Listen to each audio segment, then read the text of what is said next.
자, 늘 그렇듯 인사는 공손하게 송공손 배꼽 인사. 안녕하세요. 안녕하세요. 위클리빈 황당무계 황당한 문화 나의 개소리. 안녕하세요. 문희정입니다. 안녕하세요. 이학범입니다. 저희가 그 수의사들의 윤리의식에 네. 대한 이야기를 계속해서 강조를 하고 있잖아요. 근데 사실 일선에 계신 수의사 선생님들의 생각이 얼마만큼 변화해 가고 있는지에 대해서는 조금 의문점이 있습니다. 네. 그러니까 되게 중요한 시기인데 아마 모르셔서 못 지키는 분들이 좀 있는 것 같아요. 네. 왜 기존에 이제 오랫동안 또 경험으로 해오신 분들은 또 그걸 노하우라고 그렇죠. 생각을 하시잖아요. 그리고 지금까지 문제가 없었기 때문에 뭐 괜찮아라고 생각하기 쉬운데 뭐 단순히 수의사 선생님들뿐만 아니라 우리도 일상생활 속에서 마찬가지인데 문제는 이제 수의사의 위상이 기존하고 너무 많이 달라졌다는 거죠. 그러니까 저희가 몇 번 소개해드렸지만 요즘처럼 수의사들의 사회적 책임이 이렇게 요구가 큰 적이 없었던 것 같거든요. 그래서 맞아요. 이제는 좀 기존에 했던 것들이던가 불법인 걸 알면서도 그냥 관성적으로 해오던 것들. 그다음에 혹시는 일부는 몰라서 지금까지 못 지켰던 것들을 좀 이제 짚어가지고 이제는 좀 지키셔야 될 것 같아요. 그러니까 다시 말해서 뭐 새로운 치료 기술이라든지 뭐 기기라든지 이런 부분에 대한 공부는 계속 하고 계시잖아요. 근데 중요한 거는 수의사로서 법적으로 내가 제대로 그 원칙을 지키고 있는지에 대해서는 좀 등한시했었다면은 이제는 그런 부분에 대한 얘기를 좀 일상적으로 해야 된다는 거죠. 네. 그래서 예. 저희랑 이제 대한수의사회가 똑같이 생각을 했는지 대한수의사회에서 최근에 동물병원에서 좀 수의사분들이 쉽게 좀 위법 사례를 벌이고 있는 것들을 좀 주의하라고 몇 가지 법령을 안내를 했어요. 그래서 오늘 그걸 좀 소개해드리려고 합니다. 근데 난 걱정되는 게요. 이게 이제 다 같이 알면 좋은 거다. 네. 모르셔서 못하고 있는 부분이 있을 수도 있으니까요. 라고 얘기를 했지만 이 방송이요. 수의사 선생님들뿐만 아니라 일반 뭐 반려인들도 보시잖아요. 그러면은 이제 반려인들도 알게 되는 거죠. 네, 그래서 그럼 동물병원 가면은 네. 선생님 이거는 불법인데요라고 네. 얘기를 하게 되는 거죠. 그러면 저는 그런 것도 나쁘지 않다고 생각해요. 네. 막 좀 지적도 해주시고 아. 신고는 설마 안 하시겠죠? 고소. 그래서 그런 것도 좀 고쳐가 나가야죠. 네, 아직 잘 모르니까요. 서로 신뢰를 가지고 조금 모른다 싶으면 알려주는 그런 미덕이 필요하다고 미리 말씀을 드리면서 저희가 얘기를 풀어볼까 하는데요. 네. 정말 구체적으로 많은 분들이 실수하고 있는 부분들을 얘기해 주실 거죠. 맞습니다. 네.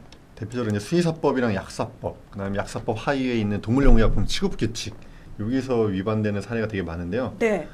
뭐 몇 가지만 좀 말씀을 드리겠습니다. 첫 번째는 일단은 동물병원에서 수의사가 아닌 자가 진료하는 행위, 이거 뭐 당연히 수의사법 위반인 거 아시겠죠. 그다음에 의약품을 판매 조제하는 행위, 이거 이제 실수를 많이 하시는데요. 일단은 수의사법에 의거해서 동물 진료업, 그러니까 동물병원을 차려서 동물 진료를 하면서 돈을 버는 행위는 이제 수의사만 할 수 있는 거예요, 그렇죠? 네. 그래서 수의사가 아닌 사람이 동물 진료했을 때는 이제 수의사법 10조 위반이니까 2년 이하의 징역 또는 1천만 원 이하의 벌금에 처하는데 이제 의약품을 조제하는 행위를 이제 수의사가 아닌 사람이 하는 경우가 많다는 얘기죠. 누가요? 동물병원에 있는 진료 보조 인력이 하는 거죠. 아. 네, 근데 이거는 이제 의약품을 조제하는 행위도 지금 진료 행위이기 때문에 수의사법 10조 위반이어서요. 수의사가 꼭 약을 지어야 되고요. 아니 예를 들어서요.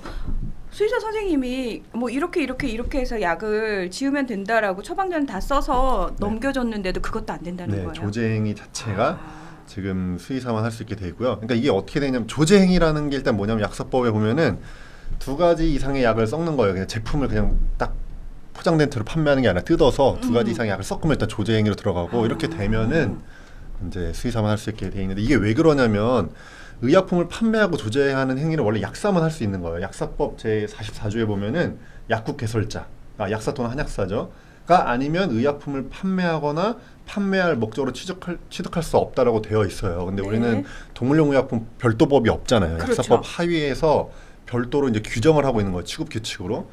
그렇게 약사법 44조에 약사만 의약품을 판매할 수 있다고 해놓고 약사법 85조에 동물용 의약품에 대한 특례 조항을 만들어 놓은 거예요. 여기에서 제 44조 약사만 의약품을 판매할 수 있다는 그 조항에도 불구하고 동물 사육자에게 동물병원 개설자가 동물용 의약품을 판매하거나 하는 걸 예외로 빼준 거예요. 근데 그러니까, 여기서 말하는 동물병원 개설자는 그렇죠. 수의사인 거죠. 그렇죠. 그러니까 수의사만 사실은 판매할 수 있는 거죠. 정확히 말하면 동물병원 개설자만. 그렇기 때문에 동물병원에 있는 이제 다른 수의사 아니면 보조 인력이 약을 판매하는 경우가 많거든요. 근데 이거는 위법이다. 그러니까 약사법 위반이 되는 거예요. 이거는. 그래서 주의가 필요합니다. 그러니까 되게 쉽게 그냥 카운터라든지 수의사가 진료하고 나머지 판매는 다 앞쪽에서 하는 경우 마찬가지 리셉 이런 데서. 왜냐하면 대체로 병원들이요 1인 선생님 시스템이잖아요. 그러다 보니까 그 선생님 그걸 다 할 수가 없으니까 네. 급하니까 이제 보조 인력들의 도움을 받는 건데 네. 사실은 그것마저도 굉장히 주의를 하셔야 된다는 네. 부분이라는 그래서 거. 이제 수의사가 아닌 자가 진료하는 거 당연히 위법이고 의약품 조제하는 것도 진료기 때문에 위법이고 의약품 판매하는 거는 약사법 위반이 될 수 있기 때문에 수의사만 해야 된다. 약과 관련해서는 무조건 다 수의사 선생님들이 관리를 하셔야 됩니다. 그렇죠. 예. 두 번째는 이제 동물의 진료 없이 동물용 의약품을 판매하거나 유출시키는 행 이것도 굉장히 많이 실수하시는데요. 우리가 막 동물병원에 와가지고 무슨 약 주세요 하면 네 얼마입니다 하고 파는 게 불법이라고 여러 번 말씀드렸음에도 불구하고 이런 일이 아직도 굉장히 많이 벌어지고 있어요. 근데 이것도 동물용 의약품 등 취급 규칙을 보면은 동물병원 개설자는 수의사법에 따른 동물의 진료를 행한 후 동물용 의약품은 판매해야 된다. 그리고 이걸 이제 기록을 남겨놔야 되는데요. 뭐냐면은 그러니까 약국처럼 단순히 슈퍼처럼 뭐 주세요 얼마입니다 하고 파는 거 자체 불법이라는 거예요. 약국에서는 그게 가능한데 동물병원에서는 꼭 진료 판매하라는 거죠.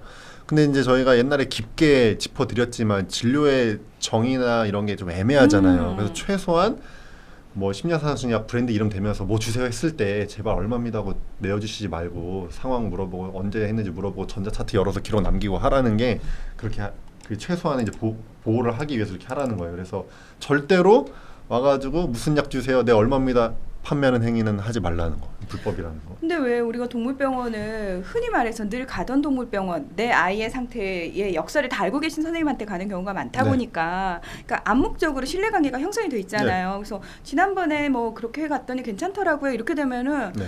뭐 반려인들 입장에서도 또다시 진료를 받아야 되는 게 조금 불편할 수도 있고. 네. 근데 이 진료라는 게 꼭 무슨 엄청난 검사를 하는 게 아니거든요. 그러니까 지금까지 이 약을 언제 먹었었고 먹었을 때 무슨 증상이 있었고 잘 관리가 되고 있으면 이런 걸 하라는 거예요. 그러니까 차트의 기록만 간단하게라도. 그렇죠. 그러니까 꼭 무슨 검사를 하라는 게 아니라 간단한 진료는 꼭 해야 된다는 거죠. 근데 사실은 그게 맞는 거기도 하고요. 그렇죠?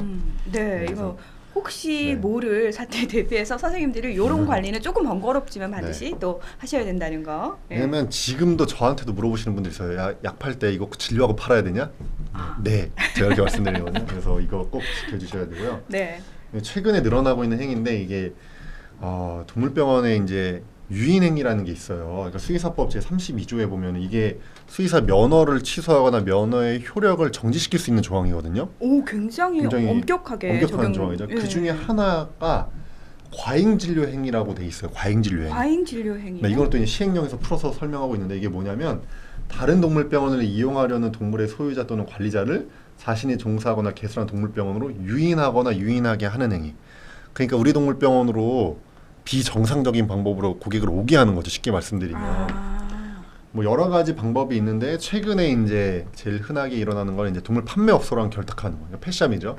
펫샵과 연결해가지고 이 펫샵에서 분양받은 개를 또는 고양이를 데려오면 반려동물 데려오면 우리 병원에서 뭐 할인 혜택을 준다던가 뭐 이런 것들. 서로 이제 차트를 공유한다던가 기록을 뭐 이런 것들이 대표적인 유인행위에 들어가기 때문에 하시면 안 되고요. 또 하나 좀 요즘에 소셜 커머스가 되게 유행하고 있잖아요. 그래서 소셜 커머스에 동물병원 관련 쿠폰 같은 게 막 올라오는 거예요. 이것도 대표적인 유인행위이기 때문에 하시면 안 됩니다. 너무 많은 동물병원들이 생기다 보니까 그쵸. 이제 자구책으로 왜 그런 거 있을 수 있잖아요. 이렇게 홍보 겸 네. 예, 마케팅의 한 일환으로 이제 할인 쿠폰을 이제 발행을 하는 거죠. 근데 네. 그거 안 된다고요? 그렇죠. 그러니까 이게 마케팅의 일환이라고 생각해서 이제 홍보 일환이라고 생각해서 하시는데요. 이게 네. 동물 그 수의사법 제 32조 과잉진료 행위에 걸릴 수 있기 때문에 굉장히 주의가 필요하고 만약에 정말 그런 거 하고 싶으시면 우리 각 수의사회 자문 변호사들이 있잖아요. 좀 네. 한번 자문 받고 하시면 좋을 것 같아요. 법적으로 이게 위험한 소지가 있는지 없는지. 왜냐면 이게 위반할 경우 면허 취소까지 될 수 있는 그러니까요. 위험한 조항이기 때문에 주의가 네. 필요합니다. 네. 지금 혹시라도 별 생각 없이 또는 그러니까 수의사 선생님은 별 생각이 없었는데 왜 그런 업체 외부 업체에서 요런 정도는 괜찮으세요. 뭐 다른 분들도 다 하세요라고 해서 못 모르고 하셨던 분들은 그럴 수 지금 있죠. 예, 빨리 조치를 네. 취하셔야 될 것 같아요. 네, 그러니까 이게 이번 꼭 위클리벳에 대한 주제가 아니더라도 굉장히 법적으로 되게 애매한 것들이 많잖아요. 근데 이 자문 변호사들이 되게 잘 돼 있거든요. 수의사회에서 많이 활용하시면 좋겠어요. 그러니까 다 소속이 돼 있으시잖아요. 어딘가 지역 수의사회에는 네, 지역 수의사회 자문 변호사가 거의 다 있습니다. 네, 그리고 여러 명 있거든요. 네. 회비도 내시잖아요. 그러니까 그런 거 이제 이용하셔야죠. 이용하셔야 됩니다. 예.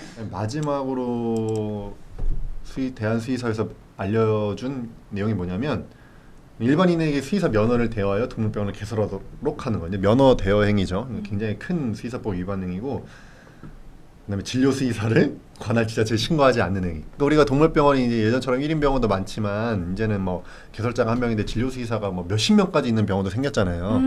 이 진료 수의사를 꼭 관할 지자체에 우리 병원에 어떤 진료 수의사가 있다고 신고를 하게 되어 있거든요. 지금도 신고 안 하신 분들이 굉장히 많습니다. 네, 그래서 이게 문제가 신고 많아요. 안 하는 이유는 뭔가요? 뭐 여러 가지 이유가 있는데 일단 신고해야 되는지 모르는 경우가 많고, 또 하나는 이 수의사라는 게 굉장히 프리랜서처럼 마치 아직도 계약서 안 쓰는 경우도 있어요. 근로계약서를 그냥 와가지고 그냥 근무하다가 선배 병원 가서 근무하다가 3달 있다가 뭐 근무하다가 좀 그만두고 싶으면 다음 날 그만두고 뭐 이런 경우가 아직도 비일비재하거든요.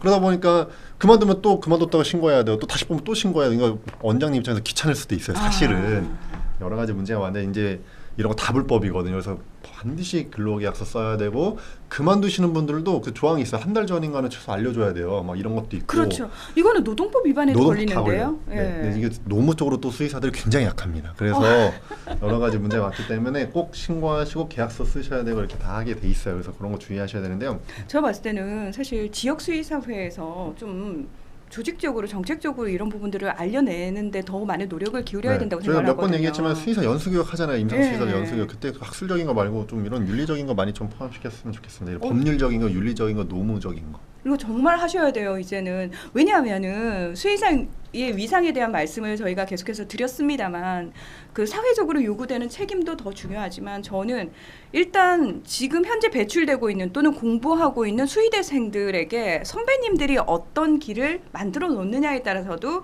그 후배 수의사들의 길이 또 정해질 수도 있는 거거든요. 그래서 조금 더 책임감을 가지고 후배 수의사들에게 더 좋은 수의사로서의 어떤 길을 열어주기 위한 노력들을 좀 구체적으로 하셔야 되는데, 그 중에 하나가 이런 윤리적인 부분뿐만 아니라 법적인 부분에 대한 의식 개선도 반드시 필요하다는 거 다시 한번 말씀드리고 싶습니다. 네. 끝으로 하고 싶은 얘기가 또 있으시죠?